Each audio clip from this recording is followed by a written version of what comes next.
안녕하세요. 저는 경기도에 살고 있는 50대 여자입니다. 아직까지 저희 가족은 작년에 있었던 안 좋은 기억들이 그대로 남아있어 시댁과 거리를 두며 살아오고 있었는데 상처 줄 건 다져놓고 이제 와서 잘 지내보자고 손을 내미는 모습이 너무 속보이더라고요. 제가 거절을 하기도 전에 남편이 먼저 강하게 시댁 식구들을 내쳐버렸어요. 아마 저희 가족에게는 오랜 시간이 필요할 테지만 평생 연 끊고 살아가지 않을까 생각됩니다. 남편과 한 입을 덮고 살아온 지 벌써 25년 차가 되어 가는데요. 그동안 정말 많은 일들이 있었지만 그 중에서 제일 힘들었던 건 시부모님이 저희 부부를 항상 부족하다고 생각했고 모든 부면에서 마음에 들어하지 않았습니다. 아무래도 없이 시작하다 보니 모든 것이 열악했었죠. 그래도 젊음 하나로 열심히 살아오다 보면 분명 시부모님도 저희 부부를 인정해 주실 줄 알았는데 전혀 그렇지 않았습니다. 저희 부부의 시간이 흐른 만큼 형님 집안에도 변화가 있었는데 아주버님은 시부의 사업을 이어받았던 터라 어렵지 않게 많은 걸 물려받을 수가 있었어요. 금전적으로 여유가 있다 보니 시부모님이 저희 부부를 무시하는 모습을 그대로 똑같이 따라했었죠. 시부는 장남인 아주버님이 사업을 책임지고 이끌어야 한다면서 작은 아들인 저희 남편한테는 조금의 기회도 주지 않았습니다. 오로지 아주버님만 감싸고 돌았었죠. 그런 차별이 어렸을 적부터 있었던 터라 남편은 항상 자존감이 많이 떨어져 있었어요. 제대로 된 지원조차 받지 못하고 살아왔던 불쌍한 남편은 부모님께 인정을 받으려고 악착같이 두 발로 뛰었고 어느 정도 자리를 잡을 수 있었지만 시부모님 눈에는 한참 부족해 보였는지 좋은 말도 해주지 않았습니다.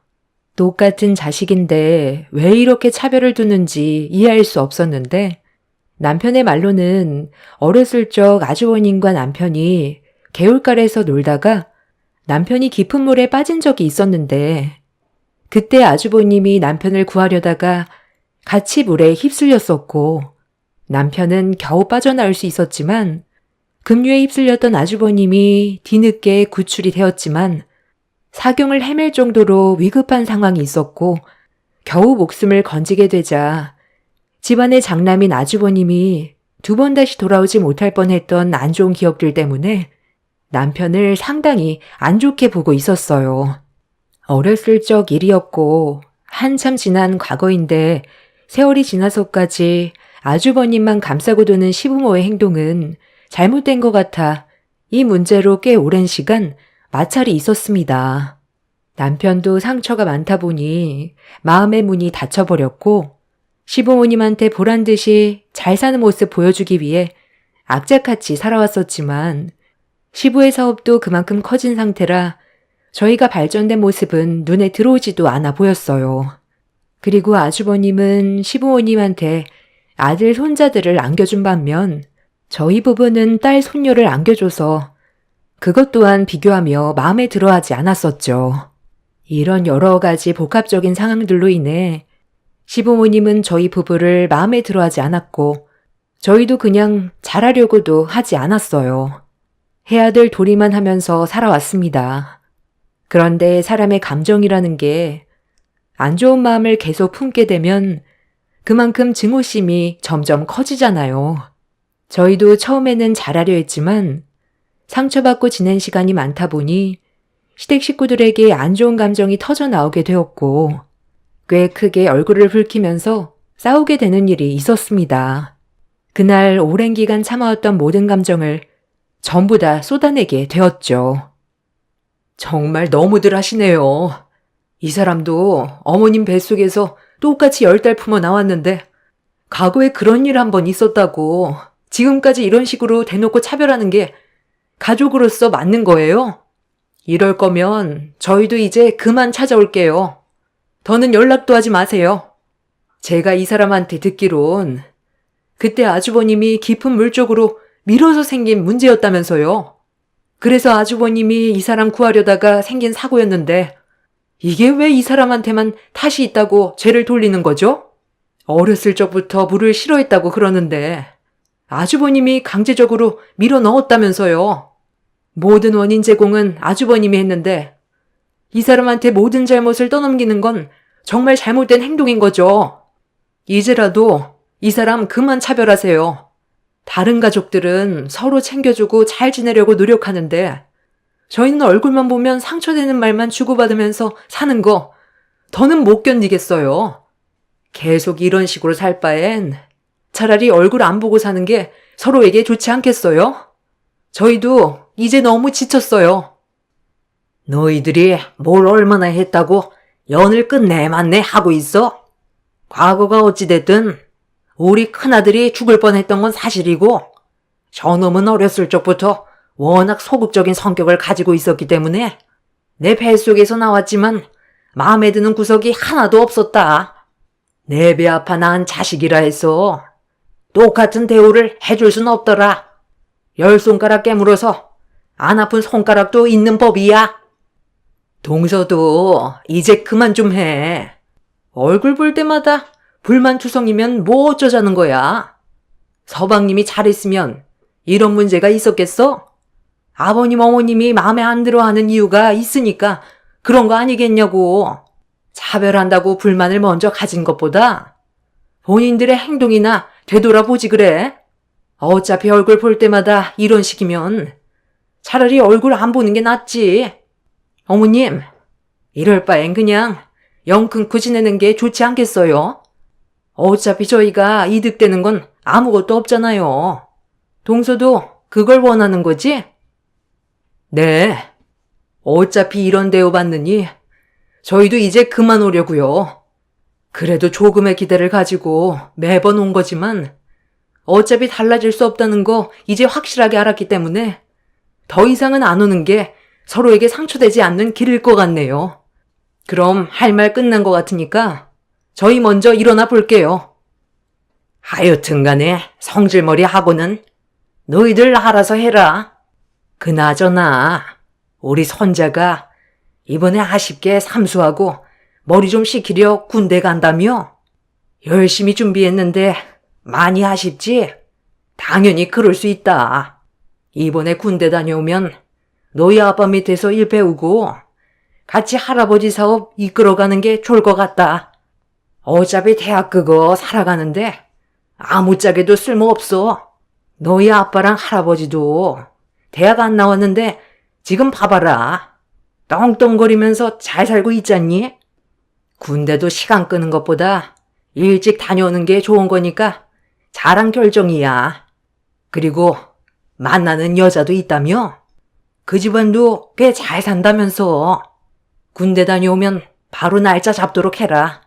할미도 곰곰이 생각을 좀 해봤는데 전역하자마자 바로 결혼해서 자리 잡는 게 좋겠다.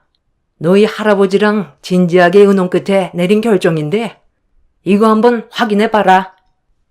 어머, 어머님, 어머나, 이게 뭐예요?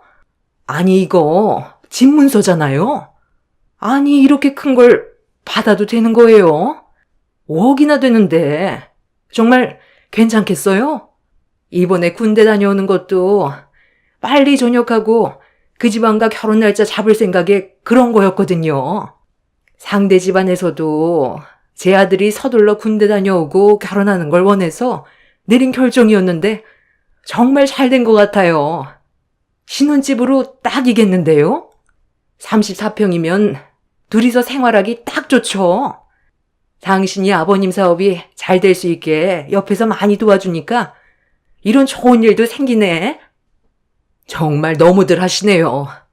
형님 아들은 삼수생이고 잘한 것도 없는데 5억짜리 아파트 그냥 내어주고 제 딸은 아예 거들떠볼 생각도 안 하시네요. 일부러 저희 보라고 앞에서 꺼낸 거예요. 자리에서 일어나니까 나가기 전에 보여주는 건 뭔데요? 제 딸은 이번 수능 한 번에 합격했어요. 대학 입학 날짜까지 잡혔는데 그건 아세요? 정말 어쩜 이러세요? 아무리 관심이 없다 해도 손녀딸까지 차별하면 안 되죠. 그동안 많이 참아왔지만 오늘만큼 상처받았던 적 없었는데 다시는 오지 않겠습니다. 어떠한 일들이 생겨도 평생 만날 생각 없으니까 연락하지 마세요. 당신도 할 말 있으면 오늘 전부 다 쏟아내버려. 여자가 수능 합격하면 뭐가 되니? 어차피 결혼하면 고무장갑 끼는 인생인데 수능 보면 뭐해? 거기에 투자하는 돈이 아깝지. 형편도 안 좋은 것들이 쓰잘머리 없는데 돈 쓸 생각하지 말고 가서 돈 좀 있는 남자 만나서 살림이나 차려라. 아무짝에도 쓸모없는 계집 주제에 수능 합격했다고 알아달라는 것도 어이가 없다. 옛다. 이거나 먹고 떨어져라.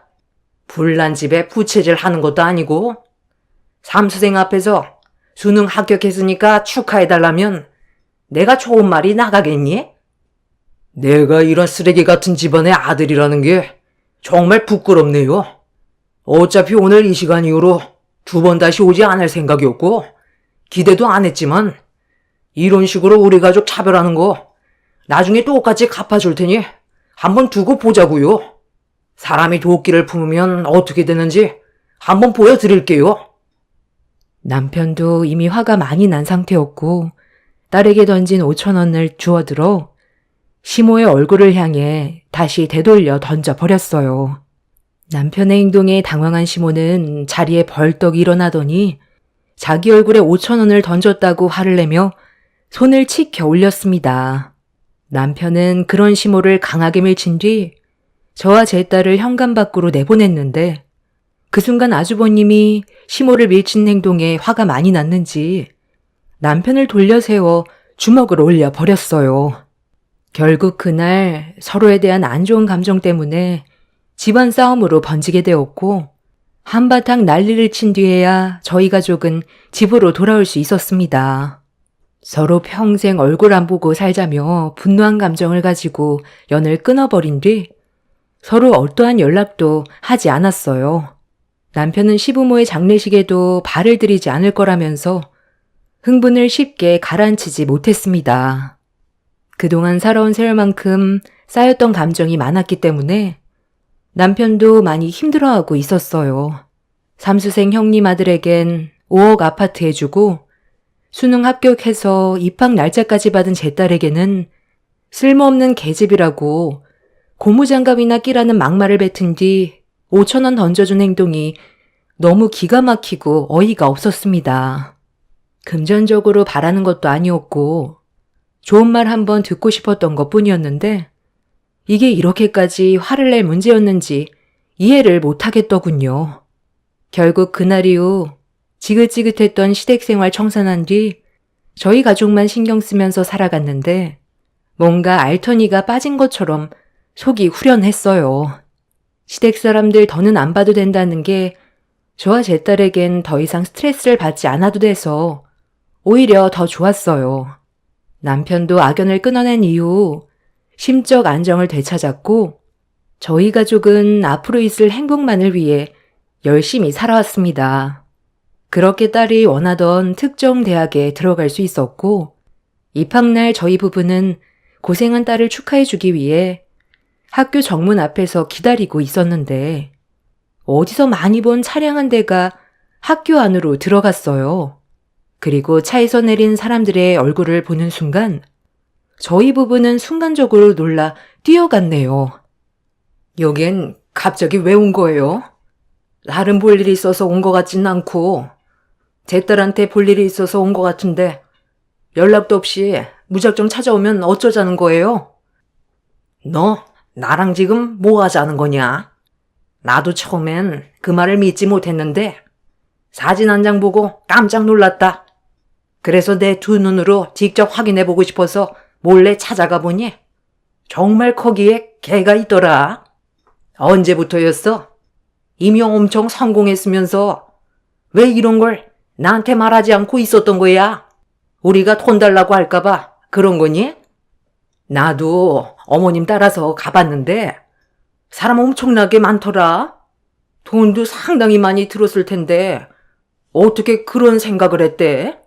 어쩐지 그동안 무슨 말을 해도 찍소리 하지 않고 가만히 있던 동선애가 얼마 전에 아버님 댁에서 한바탕 난리 쳤을 때 동서랑 서방님이 뭘 잘못 먹었나 했는데 믿는 구석이 있어서 그랬던 거였어? 그래서 여기 찾아온 이유가 뭔데요? 내 딸이 잘 나가는 게 당신들과 무슨 상관인데? 내 딸 입학식 망칠 생각하지 말고 당장 돌아가. 내가 대충 계산을 해봤는데 한 달 평균 매출만 억대인 것 같은데 대학은 왜 들어간 거야? 그냥 지금처럼만 유지해도 떵떵거리며 먹고 살겠더구만. 저번에 내 집에서 고개 빳빳이 들고 대들었을 때 뭔가 있을 것 같더니만 지들이 잘 나가니까 아쉬울 게 없었던 거지. 우리 앞에선 없는 척 하더니 돈을 쓸어 담고 있었니? 언제부터였어? 너희들 서해바다 앞에 카페 건물 올린 거 언제부터였냐고? 하루에 손님만 기본적으로 1000명 단위로 오던데 그동안 얼마나 벌고 있었던 거야? 너희들 우리 회사랑 계약해라. 요즘 사업이 주춤해서 고민이 많았었는데 이렇게 해결 방법이 생기게 될 줄 정말 몰랐네. 내 딸이 운영하는 사업에 숟가락 얹을 생각 하지 마. 우리가 언제 도와달라고 부탁한 적 있어? 지금까지 열심히 돈 모아 딸이 원하는 사업 밀어주면서 당신들한테 손 벌린 적 단 한 번도 없는데 무슨 염치로 내 딸 사업에 끼어들려고 해? 그래서 입학날 다짜고짜 찾아온 거야? 김칫국도 적당히 마셔야지. 당장 내 앞에서 꺼져. 작은 너 정말 이럴 거냐? 내가 그동안 이끌어온 사업이 얼마나 힘들게 운영해왔는지 알면서 등 돌리겠다는 거야? 같은 업종인데 서로 도우면 좋잖아. 제 딸이 카페 사업에 뛰어든다고 했을 때 기억 안 나세요? 그때 뭐라고 그랬어요? 개집 주제에 무슨 사업이냐면서 개나 소나 사업하면 성공하는 줄 아냐고 쓸데없는 말 하지 말라고 제 딸한테 평생 상처되는 막말을 쏟아냈잖아요. 당신이 커피 머신이랑 원두 사업으로 성공하는 모습을 보고 내 딸도 카페 하나 운영해보고 싶어서 도와달라고 손을 내밀었을 때 개집은 집안일이나 배우면 된다고 내쳐놓고 이제 와서 도와달라고 하면 좋은 말이 나오겠어요? 우리가 왜 지금까지 아무 말도 하지 않고 있었는데 어떠한 도움도 받지 않았던 이유가 당신들한테 손 벌리면 나중에 더 많은 걸 바랄까봐 입 닫고 있었던 거야. 그런데 또 용케 알아내서 내 딸 입학식에 나타나? 우리 딸 사업 망하게 하지 말고 당장 꺼져. 당신들이 들어오는 원두랑 커피 머신은 절대 쓸 일 없어. 제 딸이 고등학생 때 진로에 대한 고민을 많이 했었어요. 학교에서 성적도 좋았었고 열심히만 공부하면 대기업에 취직할 수 있을 정도의 학업 능력은 있었습니다. 하지만 제 딸은 시부가 운영하는 커피 사업을 어렸을 적부터 지켜봤었고 카페를 운영하고 싶어하는 마음이 있어서 20살이 되자마자 도와달라고 부탁했었는데 매몰차게 거절을 당했었어요. 안 도와주면 그만인 걸 굳이 상처되는 말까지 꺼내서 눈물까지 쏟아내게 만들었죠. 그런 모습을 보게 된 저희 부부는 제 딸이 원하는 사업을 도와주고 싶어서 모든 걸 다 쏟아 부었어요. 무모한 도전일지도 모르지만 오랜 시간 준비해왔던 제 딸의 꿈을 펼칠 수 있게 남편과 함께 살면서 모아두었던 돈과 상당히 많은 대출을 지원받아 20살이 되자마자 제 딸이 원하는 카페를 오픈할 수 있게 도와주었습니다.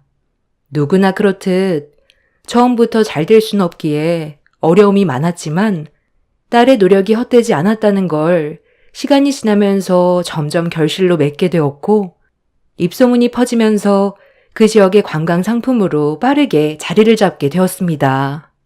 그 지역을 가게 되면 꼭 들려야 되는 관광 코스로 만들어지기까지 2년이라는 시간이 흘렀고 제 딸은 거기에서 멈추는 게 아닌 계절별로 사람들이 좋아할 만한 카페 분위기를 만들어 갔어요. 그 결과 한 달 매출은 억대로 올라가게 되었죠. 제 딸이 시부의 도움을 받아 사업을 시작했다면 커피 머신과 원두 같은 걸 지원받아 좀 더 수월하게 진행할 수 있었겠지만 단호하게 거절하면서 상처되는 말들을 퍼부었을 때 제 딸이 품게 된 도끼가 이런 결과를 가져오게 만든 것 같습니다. 제 딸의 사업이 성공적으로 잘 되고 있다는 걸 굳이 제 입으로 알리고 싶지도 않았어요. 그런데 사업이 커지게 되자 많은 손님들이 제 딸의 카페에 들리게 되면서 시모의 지인분들 중 제 딸의 얼굴을 알고 있던 분이 시모에게 이런 사실을 알리게 되었고, 전혀 예상하지 못한 말을 듣게 된 시모는 가족들을 데리고 제 딸의 카페를 몰래 찾아가게 된 거였어요.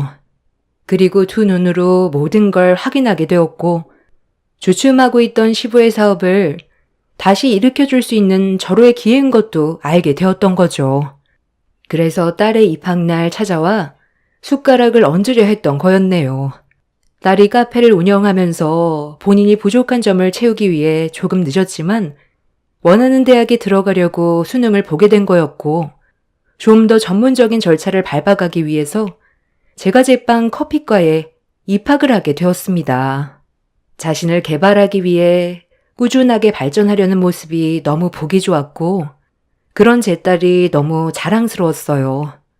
그런데 조용히 지내기만 하면 시댁 식구들은 모를 줄 알았는데 같은 관련 업종이라서 그런지 피해갈 수는 없었습니다.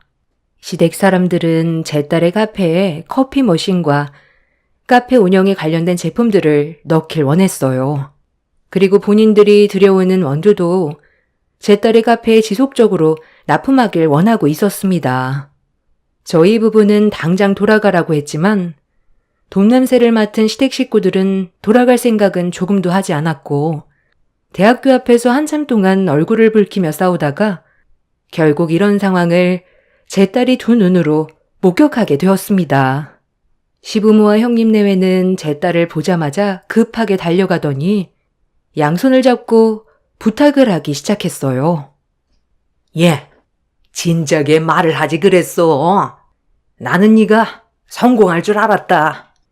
네가 할아버지 사업 체질을 닮아서 카페 운영을 기똥차게 한다며 이렇게까지 발전될 줄 알았다면 할미가 전폭적으로 지지해줬을 텐데 그동안 몰라봐서 정말 미안하구나.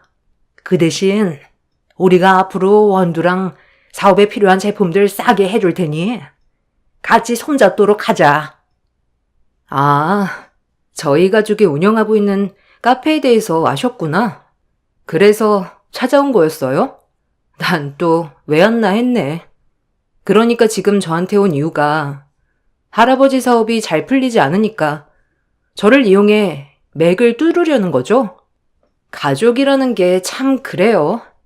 이런 상황을 모르고 있을 때는 온갖 막말에 상처는 다 줘놓고 저희 아빠 엄마 눈에서 눈물 쏟게 만들었으면서 그 전에 했던 행동들에 대해선 전혀 반성하는 태도도 없이 도와달라는 말 한마디면 저희가 도와줘야 되는 거예요?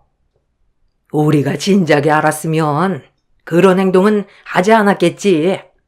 이건 우리만의 잘못이 아니라 너희들한테도 어느 정도 책임이 있는 거 아니겠니? 한마디만 해줬어도 너희들을 바라보는 시선이 달라졌을 텐데 이런 상황을 숨기고 있어서 문제가 커진 거잖아. 그래, 네가 원하는 답이 미안하다는 말 한마디니? 그 말 100번 1000번 해주마. 앞으로도 항상 너희들한테 미안하게 생각하면서 살아갈 테니까 이번만큼은 꼭 너희 할아버지와 손 좀 잡아주면 좋겠구나. 가족끼리 사업하는 게 제일 좋은 거 알지? 웃기고 자빠졌네. 우리 가족이 지금까지 살아오면서 받았던 상처가 미안하다는 말 한마디면 끝나는 줄 알아? 내가 왜 이를 악물고 악착같이 이 분야에 성공하려 했는데 할머니 할아버지가 돈 많다고 우리 엄마 아빠 무시하고 대놓고 차별하는 모습 지금까지 살아오면서 지켜봤어. 그때마다 들었던 생각이 뭐였는지 알아? 꼭 성공해서 당신들 짓밟아 주겠다는 마음밖엔 없었어.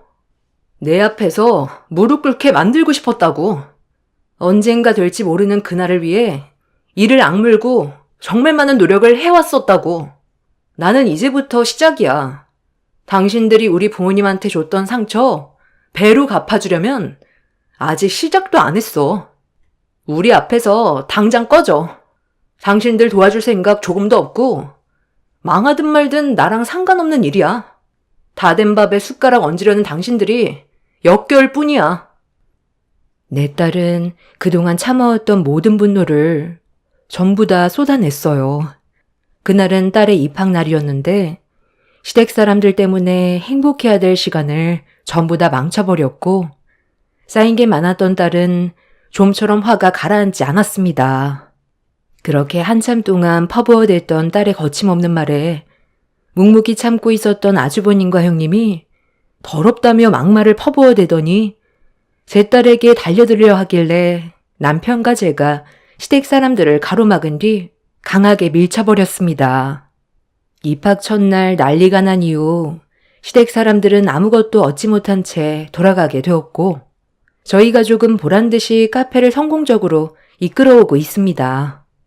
시댁 사람들도 저희 가족에게 받은 상처와 더 이상의 자존심이 허락지 않았는지 그날 이후 어떠한 연락도 없었는데 최근에 저희 집에 또다시 우르르 몰려왔어요. 작년에 비해 몰골이 상당히 안 좋았는데 시모가 뱉은 한마디는 솔직히 좀 놀라기는 했습니다. 시부가 아주버님과 운영하던 사업에 문제가 생긴 거였어요. 커피 머신 기계를 직접 개발하고 납품하던 시부의 기계에 심각한 문제가 생겼고 그로 인해 관련 업종의 업체에서 집단 소송으로까지 이어져 버렸고 결국 폐업 직전까지 오게 되었다는 말을 듣게 되었습니다. 시부가 개발한 커피 머신 기계에서 제품의 불량이 발생한 건지 아니면 제품을 만들 때 신경을 덜 쓴 건지 정확하게는 알 수 없지만 커피를 내릴 때 뜨거운 물이 나오는 토출구에서 먹어선 안 될 가루 같은 게 나오고 있었어요. 이런 상황을 뒤늦게 알게 된 시부가 서둘러 수습을 해야 했는데 이미 납품한 물건에 대해서 회수 조치를 하지 않고 방치하는 바람에 알루미늄 가루 같은 게 커피와 함께 섞여 나왔고 그 커피를 마시게 된 손님들의 신체에 문제가 생긴 거였어요. 어떤 분은 가벼운 증상인 반면 또 다른 손님은 문제가 심각해질 정도로 상태가 극심한 상황이었습니다. 이 문제로 막대한 손해배상 소송을 당하게 된 시부는 가족들을 데리고 저희 집을 찾아온 거였어요. 폐업을 막기 위해 시부가 만든 제품을 제 딸이 운영하는 카페에 드리고 싶다는데 제 딸의 사업이 망할 수도 있는 심각한 문제가 일어난 제품을 어떻게 받아주겠어요. 당연히 단칼에 거절하게 되자 시댁 식구들이 저희 가족 앞에 무릎을 꿇었습니다. 그리곤 한다는 말이 폐업을 하게 되면 다른 지역에 있는 카페 하나를 줄 수 있겠냐고 물어보더라고요. 제 딸이 카페 하나를 최근에 더 늘렸는데 그걸 또 어떻게 알았는지 먹고 살 수 있게 길을 만들어 달라며 눈물로 호소했지만 딸은 그런 시댁 식구들의 모습을 보더니 그대로 등을 돌려 버렸습니다. 남편과 저도 상대하고 싶지 않아 더 이상 대꾸하지 않고 현관문을 닫아버렸습니다. 나중에 정확하게 알고 보니 삼수생이었던 형님 아들이 시부의 사업을 도와주기 위해 제품 만드는 걸 같이 했었는데 그때 절대적으로 지켜야 될 부분들을 건너뛰었고 대충 만들어서 사태가 심각해진 걸 알 수 있었습니다. 형님 아들은 군대를 갔지만 이런 심각한 문제를 고스란히 떠안게 된 시댁 식구들은 결국 막대한 손해를 보게 되었고 결국 시부가 그동안 이끌어왔던 사업이 순식간에 안 좋은 소문으로 퍼지게 되면서 결국 폐업 위기에까지 오게 된 거였어요. 아마 회복은 힘들 것 같다는 소식을 접하게 되었는데 만약 제 딸이 시댁 식구들의 부탁을 받아들이고 커피 머신을 들여놓았다면 제 딸의 사업에까지 피해를 볼 수도 있었던 정말 심각한 상황이었습니다. 한순간의 잘못된 선택으로 제 딸의 인생까지 망칠 뻔했었는데 그때 단호하게 행동한 건 잘한 결정이었던 것 같습니다. 저희 부부가 오랜 시간 동안 받았던 상처들에 비하면 그 사람들이 받을 고통은 아직까지 멀었다고 생각해요. 밑바닥까지 내려가고 숟가락 한번 뜰 수 없을 정도로 어려워져야 깨닫는 게 있을 것 같습니다. 평생 시댁 식구들에게 도움의 손길을 주지 않을 거고 저희 가족끼리 서로 의지하면서 보란 듯이 열심히 살려고요. 그래야 그 사람들도 깨닫는 게 있겠죠.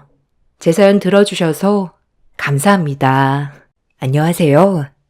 저는 항암 치료 3차까지 진행하고 현재는 거의 완치가 되어가고 있는 중입니다. 그래서 심적으로 어느 정도 안정이 돼서 이렇게 사연을 신청할 수 있게 되었습니다. 죽음의 문턱 앞에까지 밟아본 저로선 지금의 삶이 너무 소중하고 앞으로 남은 인생을 좀 더 가치 있게 살아가기 위해 물려받았던 가업을 정리하려고 준비 중에 있습니다. 적지 않은 인생을 살아가면서 큰 굴곡 없이 살아가던 저에게 예기치 못한 일이 벌어졌을 때 많은 변화가 있었는데 제가 암에 걸리게 되자 부부관계에 조금씩 금이 가기 시작했어요. 남편은 대장암 3기 판정을 받게 된 저를 걱정해주기보단 부모님께 가업을 승계받은 목장의 운영권을 원하고 있었습니다. 달라진 남편의 모습이 너무 낯설게 느껴져 저도 모르게 거리를 두기 시작했어요.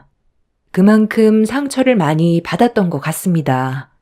당장 입원을 해야 되고 언제 끝날지 모를 병원 생활을 해야 될 저를 보면서 마음 아파하는 것보다 연매출 20억 정도 되는 목장의 소유권에 대한 욕심을 강하게 나타냈어요. 실망스러운 모습 때문에 입을 닫아버리게 되자 남편은 그런 저를 차갑게 대했고 원하는 대답을 듣기 전까진 신경질적으로 변해버렸습니다. 제가 남편 뜻대로 움직이려 하지 않자 화가 났는지 시댁 식구들에게 저를 상당히 안 좋게 얘기해서 상황을 심각하게 만들었고 어느 정도 예상은 했지만 성격이 불같은 시모는 입원해 있는 병실에까지 찾아와 한바탕 난리를 쳤어요. 어려운 일을 겪게 됐을 때 도움을 주는 게 가족인 건데 시댁 식구들은 아픈 저보다 돈을 더 우선시하고 있었습니다. 남편과 결혼 생활 10년 하는 동안 좋았던 감정은 그날 전부 사라지게 되었고 차라리 남편이 눈앞에 사라져주길 바랐어요. 당신은 지금 내가 아직까지 정상으로 보여? 나 대장암 3기 판정 받았어. 곧 항암 치료 받아야 하고 앞으로 내 몸이 더 큰 문제가 생기게 될지도 모르는데 이런 심각한 상황에서 당신은 목장을 달라는 말이 나와? 내가 원하는 대로 해줄 것 같아서 그런 말을 하는 거야? 혼란스러운 내 마음을 먼저 헤아려 주는 게 우선 아니야? 너는 내가 안 해준 것처럼 얘기한다? 그동안 너랑 함께 살아오는 세월 동안 나를 봐놓고도 몰라? 당신 옆에서 지금까지 얼마나 노력하면서 살아왔는지 알잖아. 그래, 맞다. 내 아들이 네가 목장 승계받고 난 이후부터 하던 일 그만두고 옆에서 굳은 일은 가리지 않고 전부 다 했는데 너야말로 어떻게 내 아들한테 목장 운영권을 넘겨주지 않겠다고 하는 거니? 내 아들이 목장만 받고 너를 버릴 것 같아서 그런 거야? 얘도 애 아빠고 집안의 가장인데 그런 무책임한 행동을 보이겠어? 어차피 너는 병원에 있고 목장 관리를 제대로 하지 못하고 있는 이런 심각한 상황에서 내 아들을 믿고 맡기는 건 당연한 건데 지금까지 부부로서 살아오면서 신뢰가 이것밖에 안 됐니? 몸도 안 좋으면서 쓸데없는 말 하지 말고 당장 목장 명의 변경 내 아들 이름으로 돌리고 너는 치료에나 신경 써라. 아무래도 네가 병원에 입원해 있는 만큼 공백이 생기는 건 어쩔 수 없지만 그렇다고 매출에 영향을 주면 되겠니? 내가 볼 때 지금 몸 상태가 안 좋아서 예민해진 것 같은데 바깥 서더니 요양원에 들어가기 전까지 불안해 하셨잖아. 아직까지 너의 몸 상태가 어떤지 말을 안 하고 있는 중이라며? 어차피 치매라 금방 잊어버리겠지만 한평생을 바친 목장이 위태로워졌다는 걸 알기라도 하셔봐라. 그럼 바깥사돈의 마음이 얼마나 안 좋겠어? 내 아들이 책임감 가지고 앞으로 최선을 다해 운영할 수 있게 네가 이번 기회에 밀어줘야지. 너도 병원에 있는 동안 많이 불안할 텐데 내 아들이 그냥 의무적으로 일을 하는 거랑 다르게 명의가 이전되면 자기 사업이 되는 거니 그만큼 자기 위치에 대해 무게감을 가지고 더 많은 신경을 쓸 테고 그럼 지금보다 훨씬 더 안정적으로 목장이 돌아갈 텐데 내 아들을 못 믿고 계속 불화만 키운다면 목장이 잘 운영될 수 있겠어? 내 생각도 명의를 이전해주는 게 당연하다고 생각된다. 네가 정말 만에 하나 문제가 생겨서 퇴원을 하지 못하고 병원에서 생을 마감하게 된다면 어차피 내 아들한테 명의가 이전될 텐데 이런 식으로 서로 감정 안 좋고 불편한 관계로 만들어가는 것보단 서로 좋게 웃으면서 지금의 상황을 해결하는 게 좋지 않겠니? 시댁 식구들은 하나같이 눈앞에 보이는 돈에만 눈이 멀어 제 몸이 어떻게 되든 그런 건 전혀 신경 쓰지 않았어요. 걱정하는 말 한마디 해줄 수도 있는 건데 본인들 이익만을 생각하는 모습에 화가 치밀어 올라 전부 다 나가라고 소리를 질러 버렸어요.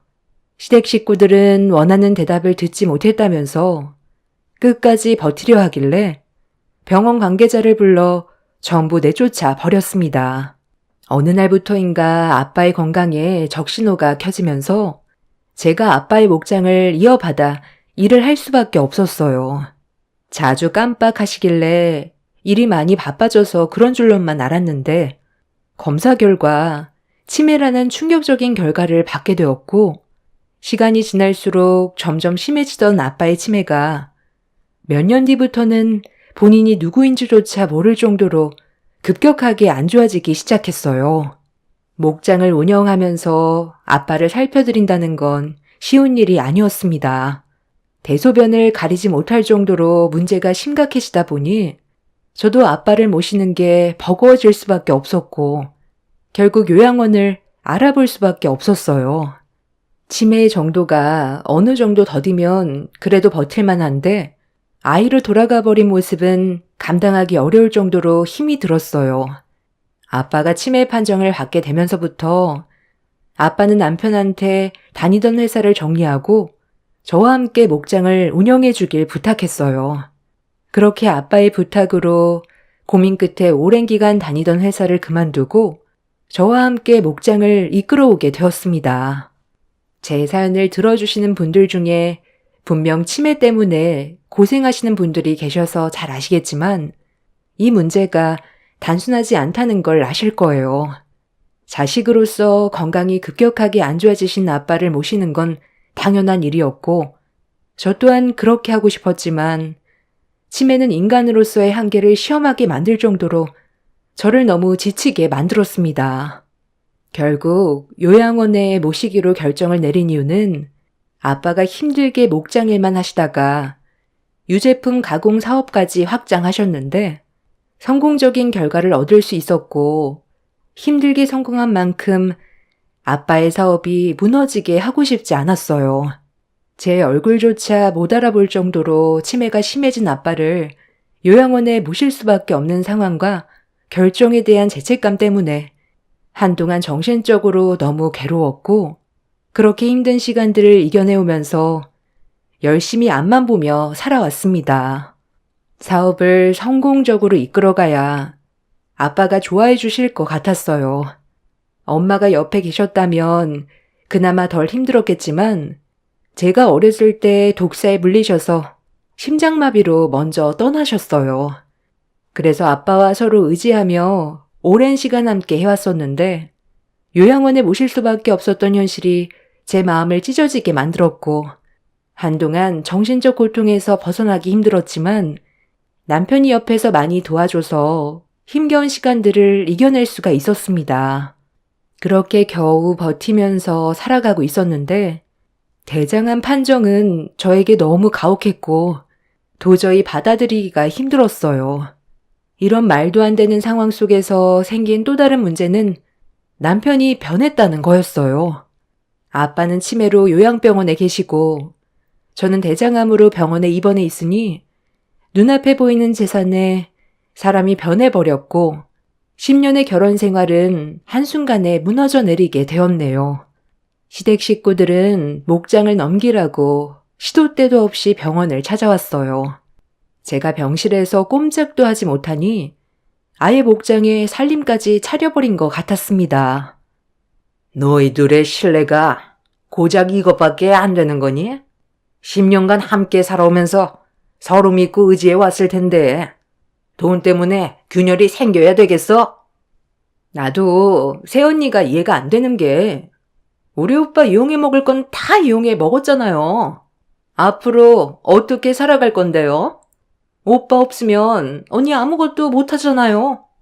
법적으로 부부이고 평생 의지하며 살아가야 할 텐데 앞으로 언니 병간호 해주고 옆에 있어준다는 조건으로 목장명의 이전해달라는 건데 그게 그렇게 싫어요? 이런 말까진 안 하려 했는데 언니 대장암 이겨내지 못하면 결국 그 재산들 전부 우리 오빠한테 가게 되는 건 당연한 건데 굳이 이렇게까지 고집 부리는 이유가 뭐예요? 이럴수록 언니만 더 힘들어지는 거 몰라요? 적당히 튕기고 이제 그만 명의 옮겨줘요. 언니가 병원에서 누워있는 동안 오빠는 목장에서 힘들게 땀 흘리고 있다고요. 우리한테 도움 받으려면 언니도 포기해야 되는 것들도 있는 거예요. 손에 쥐고 있으면 뭐가 달라져요? 좋게 웃으면서 해결해요. 이번에 우리 가족 전부 짐 싸서 너희 집으로 들어갔다. 버릴 거 버리고 쓸데없는 짐들 전부 다 정리했거든. 사돈어른 방에 있던 짐들 전부 다 폐기 처분했고 그 방에 내가 사용 중인데 여기저기 보수해야 될 곳이 꽤 되더라. 이참에 그냥 새로 리모델링 할까 생각 중이다. 쓸데없는 짐들이 너무 많아서 거의 다 버렸는데 상관없잖아. 사돈어른께서 치매 때문에 본인이 누구인지조차 모를 정도로 심각한데 들어와 살 일도 없고 평생 요양원에서 나오지 못할 테니 그 집 놀릴 바엔 내가 들어가서 사는 게 좋지 않겠어? 애들 밥도 챙겨야 하니까 나도 어쩔 수 없는 선택을 한 거니 당연히 이해해 줄 거라 생각한다. 원래 살던 우리 집보다 넓어서 좋긴 하다만 아무래도 목장 옆에서 살다 보니 몸에 목장 냄새가 좀 배기긴 했는데 그래도 공기가 좋아서 살만 하더구나. 내 아들한테 명의 이전만 해주면 모든 게 완벽할 텐데 우리가 원하는 대로 해주질 않으니 지겨운 얼굴 보고 싶지 않아도 어쩌겠어. 문제를 해결해주지 않으니까 계속 올 수밖에 없는데 우리도 시간이 지날수록 점점 지치니까 목소리가 높아지는 건 어쩔 수 없는 것 같구나. 의사 말로는 항암 치료 뒤 수술을 받아도 안 좋아질 수도 있을 거라는데 굳이 이렇게까지 해야 되겠어? 우리 며느리가 마음이 넓은 줄 알았는데 그런 몸으로도 돈이 우선인 걸 보니 아직 덜 아프구나. 돈이 우선이라고요? 제가 지금 대장암으로 병원에 있으니까 곧 죽을 것 같아요? 그래서 저와 한마디 상의도 없이 저희 아빠 짐을 처분한 거예요? 저는 절대로 병원에서 생을 마감하지 않을 거예요. 악재까지 치료받아서 꼭 태어날 거라고요. 당신들은 내가 비정상적으로 보이겠지만 내가 봤을 땐 당신들이 더 비정상적이야. 죽기를 바라는 사람처럼 행동하고 있으면서 목장을 달라고 하면 그 말을 내가 따를 것 같아? 숨을 거두는 날이 있어도 나는 절대로 명의 이전 안 해줄 거야. 차라리 그 목장 다른 사람한테 넘겨주는 게 배는 덜 아프겠네. 우리 아빠가 한평생 이끌어온 목장인데 거저 가지려 하는 당신들 심보를 내가 왜 받아줘야 되는 건데? 당장 내 눈앞에서 꺼져. 그 인간이 땀 흘리면서 일하는 거 내 마음 편하게 해주려는 거 아니잖아? 내가 죽으면 그 목장에 대한 소유권이 자기한테 넘어오니까 자기 일처럼 더 신경 쓰는 거 아니야? 평소에는 관심도 별로 없었으면서 어디서 열심히 하는 척이야? 막말을 뱉어내는 저를 바라보고 있던 시댁 식구들은 기분이 안 좋았는지 얼굴을 붉히면서 제 말을 받아쳤어요. 매번 찾아와서 저를 힘들게 하는 그 인간들이 다시는 병원에 찾아오지 않게 관계자에게 도움을 요청했고 그 인간들은 제가 빨리 가버렸으면 좋겠다고 막말을 퍼부은 뒤 돌아가 버렸습니다. 그리고 이런 상황들을 뒤늦게 듣게 된 남편이 저녁에 병실로 찾아왔어요. 얼굴을 보고 싶지 않으니 돌아가라고 한마디 한 뒤 등을 돌렸는데 남편이 충격적인 말을 꺼냈습니다. 네가 지금 상황 파악이 안 되는 것 같은데? 그 목장 내 명의로 돌리지 않는다면 앞으로 어떤 일이 벌어질지 몰라. 네가 장인어른보다 먼저 떠날 수 있을지도 모른다고 생각은 안 해봤냐? 그리고 우리 딸들은 앞으로 어떻게 할 건데? 네가 이렇게 고집을 부리면 부릴수록 나도 하고 싶은 마음이 싹 사라져버려. 목장이 어떻게 되든 말든 그냥 방치할까? 노동자들 다 돌려보내고 목장 처분해버리면 좋겠어? 네가 만약에 이대로 계속 고집 부리잖아? 그럼 이거 하나는 확실하게 알아두고 결정을 해야 될 거야. 나는 네가 암을 이겨내지 못하고 죽게 되면 장인어른은 아예 신경도 쓰지 않을 거고 목장은 당연히 처분할 거야. 그리고 거기에서 끝나지 않아. 나는 너희 집안이 남기고 간 재산으로 새 출발할 건데 우리 사이에 누가 있지? 너도 없는데 내가 굳이 우리 딸들을 키울 필요는 없잖아. 아빠로선 당연히 미안한 감정이 드는 건 어쩔 수 없지만 그건 시간이 알아서 해결해 줄 것 같고 보육원에서 앞으로 잘 지내겠지. 아빠 엄마에 대한 그리움을 가진 채 평생 외롭게 살아가지 않겠어? 나는 내가 원하는 걸 얻지 못한다면 그런 결정까지 내릴 생각을 가지고 있는 사람이야. 어떻게 할래? 애들 보육원에 보내버릴까? 네가 이런 식으로 행동하면 우리 가족이 애들을 제대로 돌봐줄 수 있을 것 같아? 이런 말까지는 안 하려 했는데 네가 지금 나한테 보이는 행동이 점점 이성을 잃게 만들고 있다는 거 몰라? 10년간 우리 결혼 생활 엄청 좋은 건 아니었지만 그래도 나쁘지도 않았잖아. 마지막으로 경고하겠는데 내 말대로 행동해. 나도 더 이상 못 기다려줘. 내 말 무슨 뜻인지 충분히 이해했으면 여기 위원장이야. 혹시 또 마음이 바뀌면 나도 곤란하잖아. 잘 보고 거기 밑에 사인하면 될 거야. 네가 다른 마음 품고 나 몰래 재산 처분해버리면 나만 골치 아파지잖아. 그러니 확실하게 증거물을 만들어 놓는 게 좋겠지. 그런 의미에서 유언장 하나 만들어 두는 게 좋을 것 같아서 준비한 거니 부담 갖지 말고 애들을 위해서 사인해. 애들을 보육원에 보내? 아빠라는 인간 입에서 그게 할 소리야? 내가 대장암 판정받고 병원에 있는 동안 걱정해주는 말 한마디 안 해주고 목장 얘기만 하더니 이젠 애들 가지고 나를 협박하려 들어? 왜? 네 쓰레기 부모가 시키던? 어차피 이판사판이야. 네가 이런 식으로 나오는데 나라고 못할 것 같아? 어떻게 할 거야? 나도 오랜 시간 기다려줄 수 없어. 그러니 짧게 생각하는 게 좋을 거야. 남편은 어떻게 해서든지 저에게 목장을 받아내려고 7살, 9살밖에 안 된 제 딸들을 보육원에 보내겠다는 충격적인 말까지 꺼내면서 저를 압박했어요. 제가 건강하지 못해 남편의 진짜 모습을 본 것 같아 차라리 잘 됐다 싶었습니다.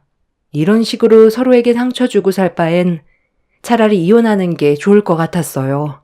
그래서 저는 남편한테 이혼 얘기를 꺼냈는데 제 말이 끝나기도 전에 코웃음을 치더니 이혼이 단순한 문제인 것 같냐면서 합의는 당연히 하지 않을 거고 소송으로 갈 텐데 이혼 소송이 마무리가 되기도 전에 제가 먼저 떠날 것 같다면서 죽기 전까지 소송은 끝나지 않을 거라고 오히려 저를 더 세게 압박했어요. 그렇게 서로 언성을 높이면서 심각한 대화를 나누고 있는데 이런 상황들이 너무 마음이 아파 결국 참아왔던 눈물이 왈칵 쏟아져 버렸습니다. 아픈 것도 서러운데 남편에게까지 협박의 말을 들으면서 살아야 하나 싶더라고요. 살 수 있다는 보장도 확실하게 없다 보니 남편의 말대로 제 딸들한테 문제가 생기게 될까봐 너무 두려웠고 온몸이 떨려왔어요.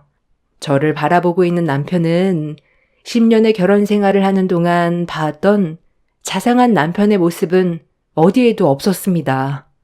그렇게 한바탕 난리를 친 뒤 다음날 다시 오겠다면서 그전까지 신중하게 생각하고 결정해야 될 거라고 암 투병 중인 제 얼굴에 유언장을 날렸습니다. 저 대신 작성했다는 유언장의 내용은 목장의 명의 이전과 유제품 가공 공장에 대한 사업장 명의 이전까지 전부 남편에게 주겠다고 적혀 있었어요. 본인이 원하는 걸 얻으려고 유언장까지 만들어 강제로 지장을 찍게 하려는 남편의 모습은 제가 알던 남편이 아니었습니다. 병원에 입원해 있는 동안 스트레스를 받으면서 치료가 진행이 되다 보니 몸 상태가 쉽게 좋아지지 않고 점점 더 심해지는 것 같아 두려운 마음이 커져가고 있었어요. 정말 병원에서 생을 마감해야 될 것 같은 불안함 때문에 너무 괴로웠는데 그렇다고 치료를 중단한 뒤 모든 걸 정리해버리면 혼자 남겨질 제 딸들이 눈에 밟혀 마음 편히 눈도 감지 못할 것 같아 이를 악물고 버텨내야 하는 방법 밖에는 없었습니다. 그렇게 다음 날은 어김없이 찾아왔고 남편과 나눈 대화를 전해 들었는지 시모가 아침 일찍 병실 문을 열고 들어오더니 기분 좋은 아침에 서로 얼굴을 붉히지 말고 좋게 끝내자면서 손을 내밀었습니다. 뭐 하고 있어? 어제 내 아들과 대화 끝났다면서? 그런데 왜 유언장을 주지 않는 거니? 설마 아직까지 사인을 안 하고 있었던 거야? 도대체 고민할 게 뭐가 있다고 오랜 시간 질질 끌고 난리야? 유언장 이리 내놔봐라. 여기 이곳에 사인하고 D장 찍으면 끝나는 건데 뭐가 문제야? 내용이 마음에 안 들어서 그래? 명의만 넘기면 남은 시간 편하게 있다가 눈 감을 수 있게 내 아들도 노력할 텐데 끝까지 고집을 부리겠다는 거네? 이거 정말 안 되겠구만. 당장 그 손 이리 내놔봐라. 제가 명의를 이전해주면 제 딸들의 앞날은 어떻게 보장받을 수 있죠? 눈 감으면 알 수도 없는데 말로만 잘 챙겨준다고 하고 보육원에 보낼 수도 있는 거잖아요. 너는 사람을 못 믿니? 손녀들도 내 핏줄인데 그렇게까지 할 것 같아? 네가 하도 고집 부리고 내 아들의 의견은 조금도 들어주지 않으려니까 일이 이렇게까지 커진 거잖아. 서로 웃으면서 좋게 해결봤으면 이 정도로 감정이 안 좋아지지는 않았지.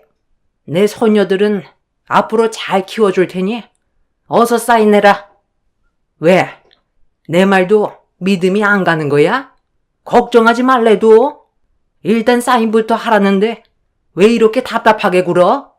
얼마 버티지 못하고 곧 갈 거면서 계속 이럴 거야? 시모는 제가 사인을 머뭇거리자 유언장으로 머리를 후려쳤어요. 그리곤 펜을 손에 쥐어준 뒤 강제로 서명을 하게 유언장을 들이밀길래 떨리는 손으로 서명을 하려던 그 순간 갑자기 시모의 핸드폰에 전화가 울렸습니다. 시모는 저에게 서둘러 사인하라면서 손짓을 하며 전화 통화를 했는데 표정이 어두워지더니 핸드폰을 바닥에 떨어뜨렸어요. 그리곤 힘없이 그 자리에 주저앉아 버리길래 뭔가 일이 생겼다는 걸 느낌적으로 알 수가 있었습니다. 시모는 멍한 얼굴을 하곤 천천히 몸을 일으키더니 그대로 병실을 뛰쳐나갔어요.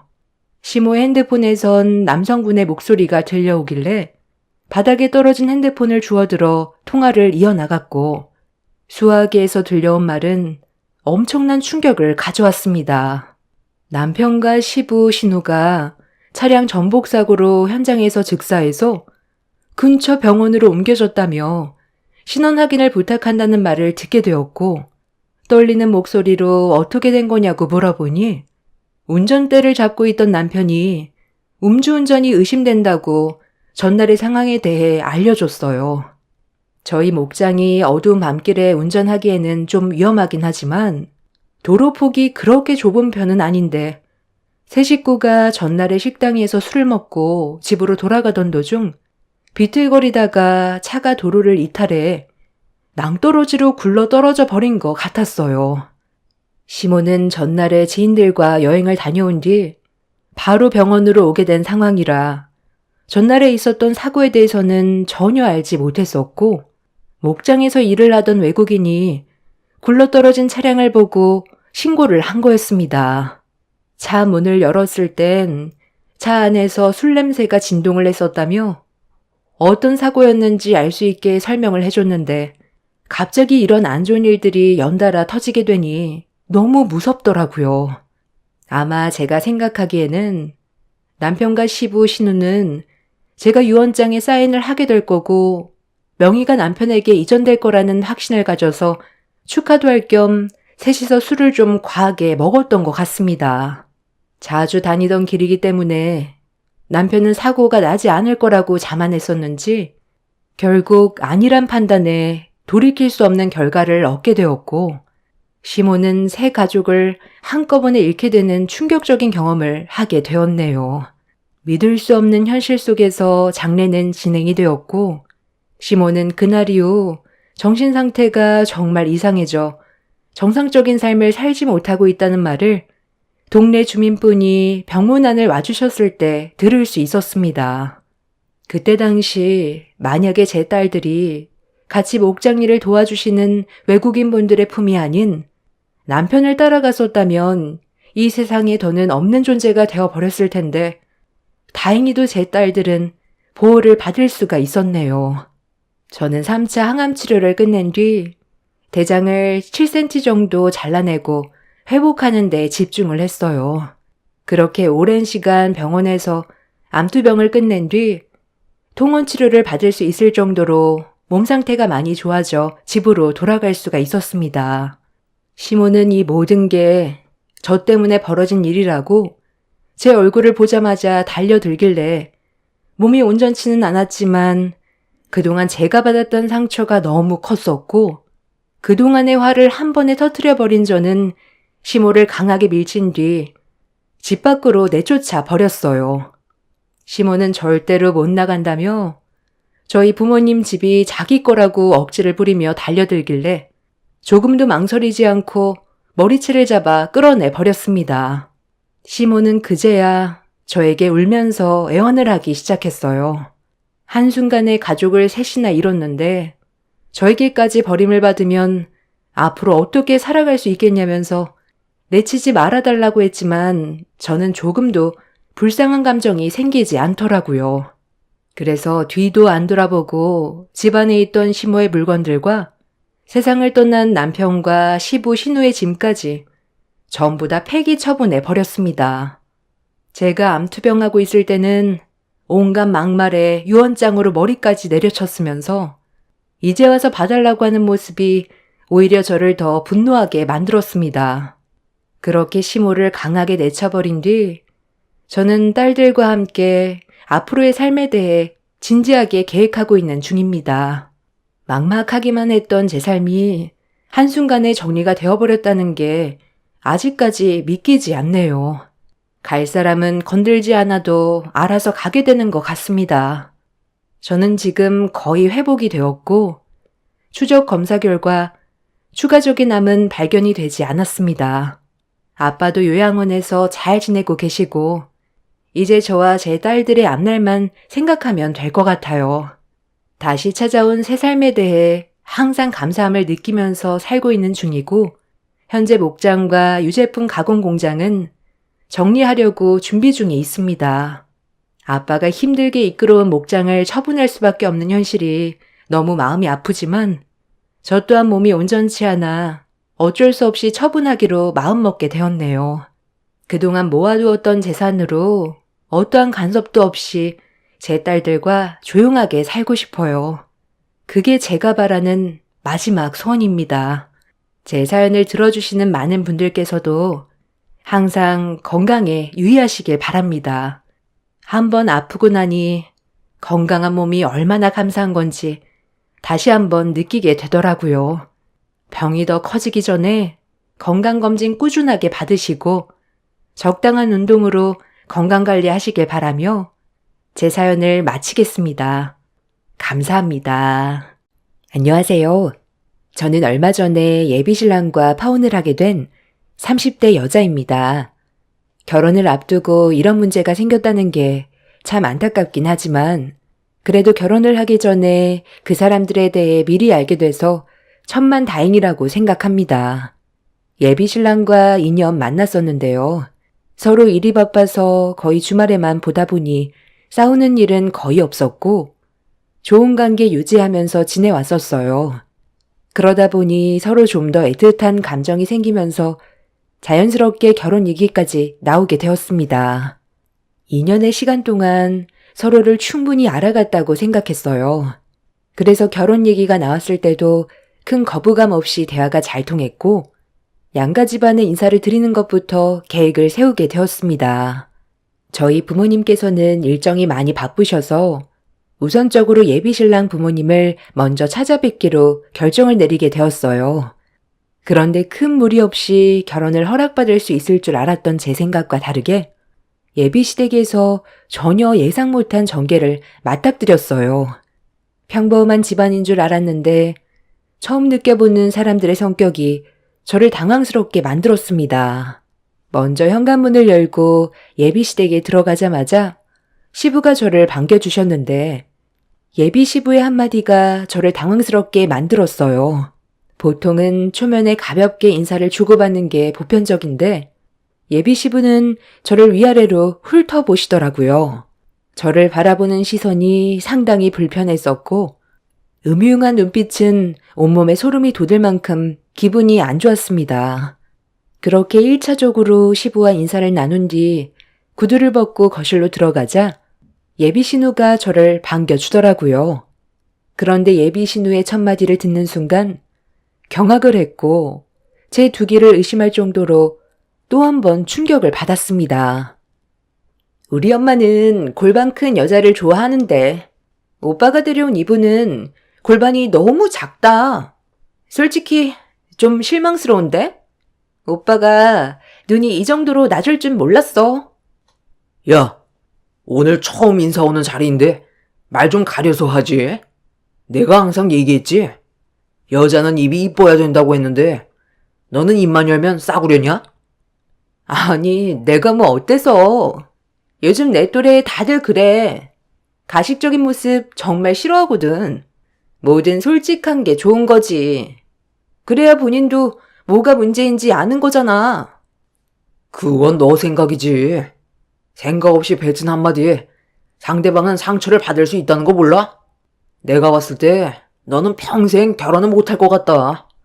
너 같은 성격 누가 받아주겠냐? 지금부터 입도 뻥끗하지 말고 그냥 가만히 있어. 오늘 우리 집에 온 손님이야. 쓸데없이 한마디만 더 하면 가만 안 둔다.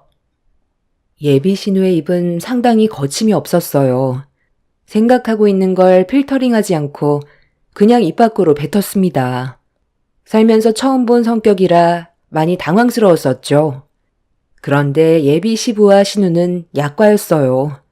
예비 시모가 주방에서 앞치마를 두르고 걸어 나오는 순간 경악을 금치 못했습니다. 저에게 앞치마를 던지면서 뒤집게도 건네주더라고요. 얼떨결에 받았는데 예비 시모가 저에게 건넨 한마디는 요리를 못하면 결혼을 허락해 줄 수 없다면서 당장 주방으로 따라 들어오라면서 먼저 들어가시더라고요. 예비 신랑은 무슨 첫날부터 얼굴을 보자마자 주방으로 들어가냐고 목소리를 높였지만 이미 예비 시모는 주방에서 나오지 않고 한창 음식을 만들고 있어서 안 들어갈 수가 없었어요. 그렇게 예비 시모 옆에서 시키는 대로 도와드리면서 음식을 만들기 시작했는데 예비 시모가 앞치마를 벗더라고요. 그리고 의자에 앉더니 저보고 음식을 만들어 보라면서 시키셨습니다. 하나같이 멀쩡한 사람이 없는 것 같아 당황스러웠고 앞치마를 두르고 있는 제 자신을 보니 이게 뭐 하는 짓인가 싶더라고요. 저는 그냥 간단하게 인사를 드리러 온 것뿐이었는데 결혼식도 하지 않은 저에게 일을 시키는 시모의 행동이 어이가 없었지만 그렇다고 실은 내색하기에도 그래서 그냥 예비 시모가 시키는 대로 음식을 만들었어요. 그렇게 땀 흘리면서 힘들게 음식을 만든 뒤에 자리에 앉아 겨우 식사를 할 수가 있었어요. 그리고 시작된 질문 공세에 음식이 입에 들어가는지 코에 들어가는지 모를 정도로 정신이 없었습니다. 이 정도 음식이면 그래도 내 아들 굶기지는 않겠네. 그런데 내가 듣기론 사업을 한다고 들었는데 돈벌이가 꽤 된다면서 요즘도 내 일이 그렇게 잘 되나? 아유, 말도 마. 손님이 줄지어 들어온다던데? 나도 조만간 가서 관리 좀 받아야 되겠다. 그렇게 해도 되는 거죠? 오늘 인사 온 거 우리 오빠랑 결혼하려고 온 거면 이제부터 식구나 다름없는 거지. 안 그래요? 우리 엄마는 좋겠네. 그래도 매번 관리받을 수 있잖아. 내일이 은근 비싸다니까. 오빠랑 결혼하면 새언니한테 용돈도 받을 수 있는 건가? 밥부터 좀 먹으면 안 될까? 아, 오늘 다들 왜 그래?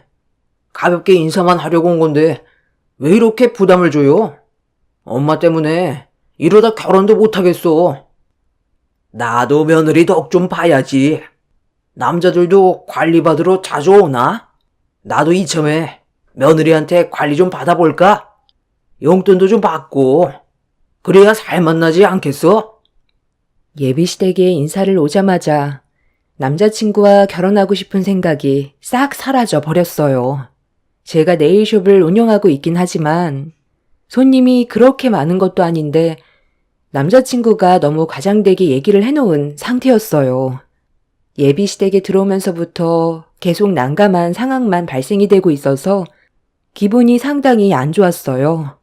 처음에는 그래도 웃으려고도 했었는데 예비시댁이 손님을 대하는 행동이 상식 이하인 것 같아 표정 관리가 안 되기 시작했고 더는 있고 싶지도 않았습니다. 그렇게 억지 웃음을 보이면서 시간을 보낸 뒤 겨우 인사를 드리고 빠져나올 수 있었는데 저를 집에까지 바래다 주겠다고 따라 나온 예비신랑과 현관문을 나서자마자 곧장 공원으로 향했어요.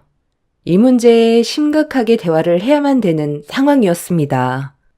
예비신랑은 제가 어떤 감정 상태였는지 전혀 눈치를 못 채고 있었어요. 아까 우리 집에서 화난 거 있었어? 갑자기 표정 관리 안 되는 거 보니까 나도 난감하더라고. 그래도 최대한 좋게 풀어보려 했는데 네가 급격하게 말수가 적어지다 보니까 우리 엄마가 많이 불편해하는 것 같더라.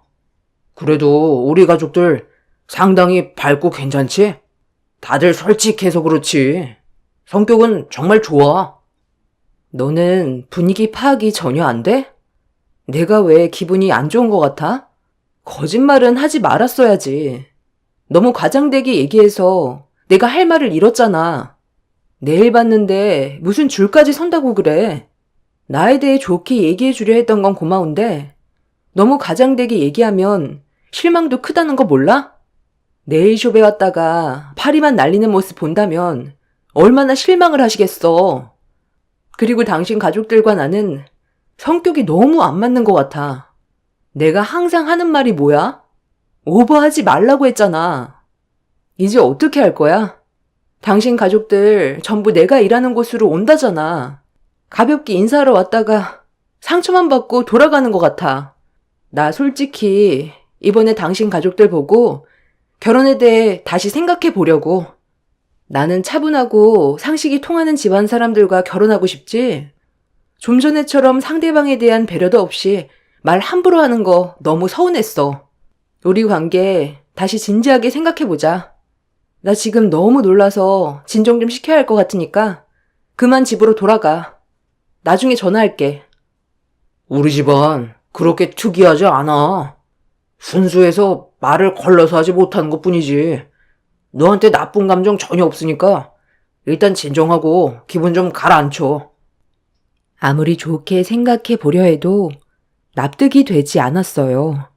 예비신랑은 자기 가족을 안 좋게 바라보는 게 싫었는지 애써 포장을 하려 했지만 제 기분이 달라지는 건 없었어요.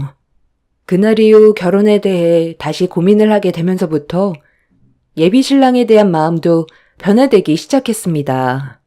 제가 예전과는 다른 모습을 보이자 예비신랑은 결혼을 하지 못할까봐 걱정스러웠는지 보통은 주말에만 만났는데 평일에도 늦은 시간에 네일숍에 찾아왔어요.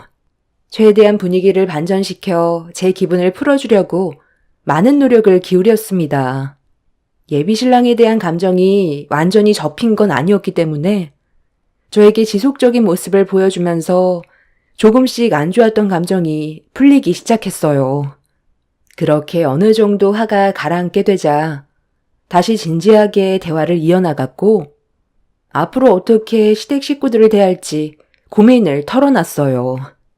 예비 신랑은 자기가 알아서 다 한다고 저보곤 전혀 신경 쓰지 말라고 얘기했지만 분명 똑같은 일이 반복이 될 게 뻔해 보였어요.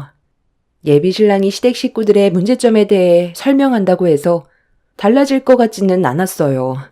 그래서 이런 문제에 대해 친정엄마와 진지하게 대화를 해봤는데 엄마도 예비 신랑을 한번 보고 싶다며 조만간 시간을 잡을 테니 그때 얼굴 보면서 밥이나 한 끼 하자고 하길래 부모님께서 저녁에 시간이 되는 날로 일정을 잡게 되었습니다. 예비 신랑은 저희 부모님께 인사드릴 날만 손꼽아 기다렸다면서 한껏 기대에 부풀었어요. 비록 예비 시댁 식구들이 마음에 들진 않았지만 그래도 예비 신랑만큼은 저와 꽤 오래 만나왔었고 서로 마음이 맞는 걸 확인했었기 때문에 예비 신랑 하나 보고 결혼할지도 고민을 했었어요. 시댁 식구들이야 제가 서로 어느 정도 노력하면 정리가 될 것 같았는데 저녁 약속을 잡게 되었던 날 예비 신랑을 데리고 저희 집으로 가기 위해 골목으로 들어선 순간 예비 남편의 얼굴 표정이 일그러지기 시작했어요. 왜 그래? 무슨 문제 있어? 뭔가 상당히 불편해 보이는데? 이런 골목을 별로 안 좋아하는 거야? 좀만 더 들어가면 우리 집이야. 근처에서만 헤어져서 우리 집 앞에까지 오는 건 이번이 처음이지? 저기 보이는 집이 우리 집이야. 좀 낡긴 했는데 그래도 겉만 그렇지 집안은 깨끗해. 서둘러 들어가자. 잠깐만. 저 집이 네가 살고 있는 집이라고? 살짝만 건드려도 곧 무너질 것 같은 저런 집에 어떻게 사람이 살 수가 있어? 여기 동네 전부 다 낡아 빠졌잖아. 여기 어렸을 적부터 살았던 동네인데 사람들도 좋고 조용해서 살만해. 내가 이런 곳에서 살아서 좀 그래? 창피한 거야? 집안은 괜찮다니까. 어서 들어가자. 와, 정말 충격이다. 입고 있는 건 어느 정도 잘 사는 집안에 걸친 옷이면서 사는 건 저런 데서 살아? 솔직히 너무 충격인데? 그럼 여태까지 가진 것도 별로 없는 집안이면서 그동안 나한테 있는 척 했던 거야? 살다 이렇게 못 사는 집은 처음 본다. 우리 집안을 너무 무시하길래 너는 얼마나 잘난 집안인지 정말 궁금했거든? 그런데 진짜 보잘것없는 집안이네. 내가 그동안 여러 여자를 만나봤지만 그 시간들이 헛되다고 생각한 적 단 한 번도 없었거든? 그런데 내가 너랑 만나면서 보낸 시간이 오늘 이 집을 보는 순간 정말 아깝게 느껴진다. 가진 것도 집불도 없는 집안이면서 우리 가족을 욕해? 뭐라고? 너 지금 말 다 했어? 저 집이 어때서? 우리 부모님이 결혼하시고 처음 장만한 집이고 많은 추억이 담긴 곳인데 어떻게 그런 말을 할 수가 있어? 집이 전부는 아니잖아. 나 지금 너무 당황스러운 거 알아? 지금 그동안 알지 못했던 모습을 봐서 어떤 식으로 얘기해야 될지 모르겠어. 너 원래 이런 사람이었니? 너야말로 이런 식으로 남자들 꼬셨냐? 입고 있는 건 명품에 타고 있는 건 외제차면서 그거 다 대출받아서 마련한 거지? 요즘 사람들 집도 없고 가난에 찌들어서 살아도 입고 있는 거랑 차는 비싼 거 장만하잖아. 남들한테 보여주는 걸 엄청 중요하게 생각하면서 사는 그런 껍데기 같은 삶을 너도 하고 있는 줄 정말 몰랐다. 오늘 인사 왔으니 여기서 끝낼 수 있었던 거지. 더 시간 끌었다면 완전 내 인생만 깎아먹을 뻔했네. 내 팔에 지금 닭살 돋은 거 보여? 와, 진짜 역대급이다. 이거 완전 사기 아니야? 너 솔직하게 말해봐. 남자들 등에 빨대만 꽂고 헤어지는 전형적인 꽃뱀 아니냐? 너희 부모가 뭘 가르쳤는지 안 봐도 눈에 훤하다. 내가 다른 건 다 참아도 우리 부모님 욕하는 건 정말 참을 수 없거든? 나는 지금 네가 무슨 말 하는지 하나도 못 알아먹겠어. 도대체 우리 집안이 뭐 어떻다는 건데? 저 집 하나 보고 우리가 가난한 인생이라고 판단한 거야? 너 이 정도밖에 안 되냐? 내가 그동안 너한테 보여준 것만도 충분하다 생각했는데 너는 나를 그냥 아예 결혼하면 돈벌이 수단으로만 생각하고 있었네. 아무리 오해를 했다 해도 이건 아니지 않아? 너희 집안도 잘 사는 형편은 아니면서 지금 이 태도가 뭐야? 저희 가족이 살고 있는 집을 보고 갑자기 태도가 확 바뀐 예비 신랑의 모습에 너무 당황스러웠는데 그때 보게 된 모습이 그 사람의 진짜 모습인 것 같아 그 자리에서 조금의 고민도 하지 않고 그만 만나자고 했어요. 저희 엄마가 예비 사위 온다고 아침 일찍부터 음식까지 준비해놨는데 그런 노력이 전부 다 쓸모없게 되자 너무 마음이 아팠습니다. 예비 신랑은 바라던 바라고 저와 더 이상 함께하려 하지 않았고 저에게 일방적으로 헤어짐을 통보했습니다. 저에게 먼저 끝내자는 말이 나와도 시원찮을 판에 잘난 것도 없으면서 저희 집안을 무시하고 180도 변한 모습으로 저에게 사기꾼 여자라고 막말까지 하는 모습이 너무 충격이었어요. 예비 신랑과 집 앞에서 목소리 높여 싸우고 있자 집에까지 제 목소리가 들려왔는지 저희 부모님이 집 밖으로 걸어 나오셨습니다. 아니, 왜들 그러는 거야? 무슨 일이 있었니? 들어올 생각은 안 하고 왜 집 앞에서 서로 얼굴을 붉히면서 싸우고 있어? 너 지금 우니? 아니, 뭐 때문에 그러는데? 안녕하세요. 이런 식으로 인사를 드리게 될 줄 몰랐는데 불과 몇 분 전까지만 해도 명주 남자친구였는데 지금은 더 이상 아니거든요. 저희 각자 갈 길 가기로 했습니다. 어차피 서로 성격 차이도 있지만 집안 차이가 너무 심해서 제가 부모님한테 어떻게 설명을 드려야 할지 정말 모르겠더라고요. 이런 낡아 빠진 집에서 살고 있는데 저희 부모님한테 어떻게 포장을 내서 말씀드려요. 제가 두 눈으로 봤던 그대로 설명을 드려야 하잖아요. 이렇게까지 크게 거짓말을 할 줄 상상조차 못했습니다. 지금 너무 화가 많이 나고 사기꾼 집안으로 신고하려다가 지금 많이 참고 있는 중이거든요. 인생 그렇게 살지 마세요. 어른이 먼저 모범이 되는 행동을 보여야지 얘한테 거짓부터 가르치면 뭘 보고 살아왔겠어요? 외모만 좋게 치장하면 뭐예요? 집은 이렇게 허름하고 낡아 빠졌는데 정말 실망 많이 했고 다시는 얼굴 마주하고 싶지도 않습니다. 아침부터 음식 만드셨다고 하셨는데 그 음식 안 봐도 위생적으로 얼마나 더러울지 눈에 화나네요. 이런 거지 같은 집안에서 나온 음식이 대단해봤자 얼마나 대단하겠어요? 마트에서 거의 썩어 빠진 음식들 세일하는 거 사가지고 와서 음식 만든 거 아니에요? 너 그 입 다물지 못해? 다른 건 다 참아도 우리 집안 욕하는 건 내가 못 참는다 했지? 아무리 우리 집안이 못났다 해도 너희 집안보다 100배 1000배 더 잘났어. 엄마, 이제 그만 들어가요. 저런 쓰레기 같은 자식 상대할 필요도 없어. 결혼식장 들어가기 전까지 모른다더니 정말 그 말이 딱 맞는 것 같네. 하마터면 남자 잘못 만나서 내 인생 종칠 뻔했어. 너 2번 다시 내 앞에 나타나지 마. 어떤 말을 하던 무릎을 꿇고 용서를 구해도 절대로 받아주지 않을 거니까 신고하기 전에 꺼져. 아유, 야, 아소라 아소. 떡 줄 사람은 생각도 안 하고 있는데 벌써부터 김칫국 퍼마시냐? 내가 너한테 왜 미쳤다고 무릎 꿇고 용서를 구해? 너희 집안이 잘 산다고 또 거짓말 하려고? 자네 말 다 했나? 뭐 이런 개념 상실한 놈이 다 있어? 명주 넌 어디서 이런 개도 안 물어갈 쓰레기 놈을 주워온 거야? 아무렴 네 놈한테 실망스러운 부분들이 있었다 해도 그렇지.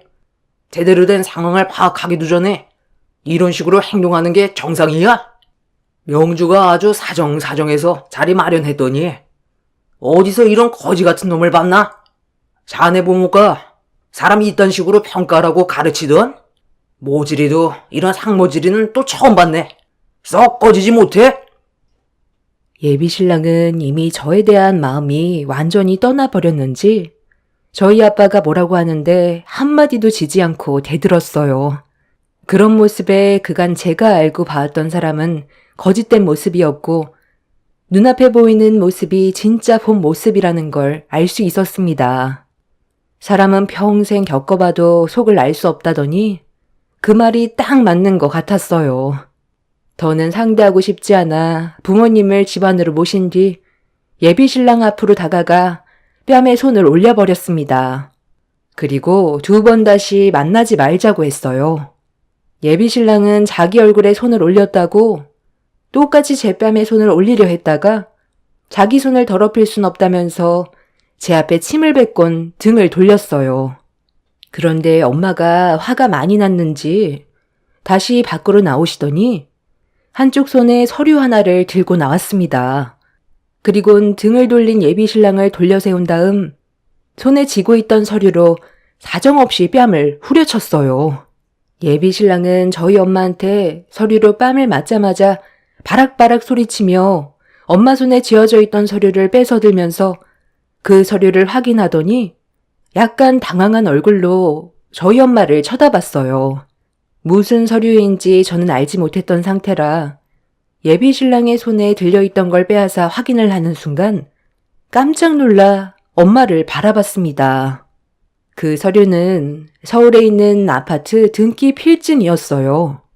상당히 고가의 아파트라 이름만 들어도 부동산에 조금만 관심이 있으면 알 수 있는 그런 아파트였죠. 엄마는 당황한 예비 신랑을 보면서 낮게 깔린 목소리로 한마디 하게 되었습니다.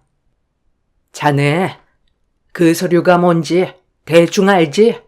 내가 최근에 아파트 경매에 낙찰돼서 받은 등기 필증인데 그 아파트가 지금 현재 시세로 25억일세. 내가 왜 그 서류로 자네의 뺨을 쳤는지 아나? 사람은 겉모습만 보고 판단하면 안 된다는 거야. 눈앞에 보이는 게 전부가 아니라는 말일세. 그리고 우리 집에 인사 오려 있으면 최소한의 예의는 갖춰야지. 둘이서 만난 시간도 꽤 된다면서 어떻게 이런 식으로 내 딸에게 상처를 줄 수가 있나? 자네가 어떤 사람인지 나도 충분히 알게 돼서 내 딸의 인생을 망치지 않은 것만도 다행으로 생각해야지 어쩌겠나. 신혼집으로 마련해 주려고 준비해 놓은 거였는데 뭐 어쩔 수 없지. 앞으로 인생 그렇게 살지 말고 항상 겸손하게 살도록 하게. 명주야, 너도 이제 사람 보는 눈 좀 키워라. 적어도 사람과 동물은 구별할 줄 알아야지. 어머니, 잠시만요. 그 서류 정말 진짜예요? 아니, 서울에서도 알아주는 아파트를 경매로 구매할 정도면 재력이 상당하시다는 건데 왜 이런 거지 같은 집에서 살아요? 그러니까 제가 오해를 하게 된 거잖아요. 이런 상황을 만든 건 아버님 어머님한테도 책임이 있는 거죠. 저한테만 문제가 있는 거라 볼 수 없죠. 자네 지금 이 집이 30년이나 돼서 나이가 빠져 보이니까 우리 집안을 가난한 집안으로 봤지? 여기 동네가 앞으로 어떻게 바뀔지는 생각해 봤나? 자네는 아직 세상을 보는 눈과 귀가 어둡구만. 여기 재개발 지역으로 확정 발표됐다는 뉴스도 못 봤나?